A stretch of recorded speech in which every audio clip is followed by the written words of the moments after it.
Wala akong masabi dito sa nail dust collector na to mga sis kasi sobrang ganda pala talaga. This is the 2-in-1 nail dust collector mga sis and super high quality talaga to. Ang dami ko kasing nakikitang mga nail tech natin na meron nito mga sis kaya ito trinay na natin. And all I can say mga sis is super perfect nitong nail dust collector na to. As you see mga mi, ayan yung pinaka machine niya. And mga sis, ito naman yung pinaka adapter and yung pinaka tube niya. At doon sa may pinaka tube niya is adjustable and flexible siya. Yung pinaka tube niya mga mi, meron na rin siyang wire USB dahil itong pinaka-tube is meron ng ilaw. Ito na rin yung pinaka-cover niya kasi since 2-in-1 to, pwede nyo rin siyang ilagay doon sa may pinaka-table nyo and madali na rin naman tong gamitin dahil meron na rin siyang user manual. Andito na rin sa side ng pinaka-machine yung pinaka-saksakan ng pinaka-adapter niya and yung pinaka-USB port ng ating pinaka-tube. Andito na rin sa side yung pinaka-button ng power niya and naka-indicate na rin dito kung ilang voltage and wattage itong machine. Yung pinaka-filter naman mga mi is 2 pieces na siya pag na-receive nyo. And tingnan nyo naman yung pinaka-LC niya mga mi, diba? Wala na kayong iisipin na tatama-tama pa pagka nawalan yung filter dahil pa-round na rin yung pinaka-fan niya.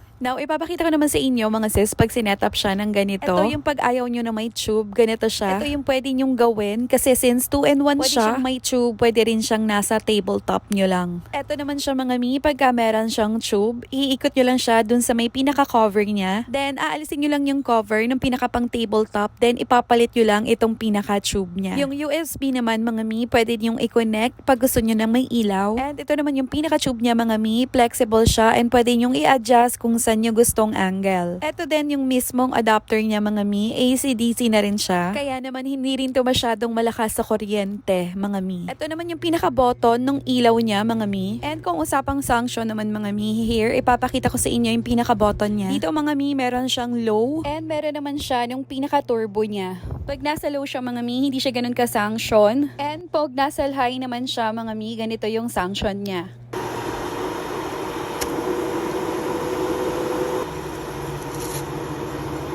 Quality talaga itong 2-in-1 nail dust collector na to mga mi. Kaya nga kung naghahanap ka ng mga high quality nail dust collector, ito na yung masasuggest ko sa inyo.